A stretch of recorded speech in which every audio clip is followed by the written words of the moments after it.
Viral, pria ganteng jadi model hijab, identitas aslinya mengejutkan.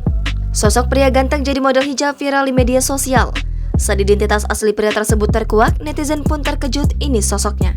Angah, demikian nama model hijab yang viral di Malaysia. Rupanya, Angah bukanlah pria seperti yang dikira netizen saat dirinya viral. Identitas asli Angah adalah seorang wanita dengan nama lengkap Nur Hidayatul Asmira MD Azman Haq. Angah populer di TikTok dengan nama akun @helloangah02. Dalam berbagai unggahan di TikTok, Angah berpenampilan seperti pria, dengan rambut pendek potongan khas kaum Adam. Tidak mengherankan jika selama ini dirinya dianggap sebagai pria. Sosok Angah viral setelah dia tampil sebagai model hijab. Awalnya, netizen mengira Angah adalah pria yang didandani dengan baju muslim wanita dan hijab. Dalam wawancara dengan M-Star, Angah mengaku dirinya memang kerap mendapatkan kritik soal penampilannya yang mirip pria. Namun, dia memilih tidak pernah memasukkan ke dalam hati berbagai kritikan pedas tersebut.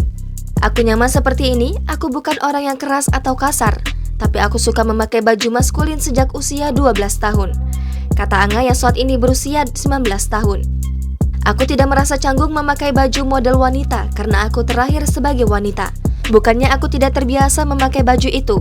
Setiap hari lebaran, aku memakai baju kurung. Aku memakai baju seperti pria hanya dalam keseharian, ucapnya. Jangan lupa subscribe, share, komen, dan like ya.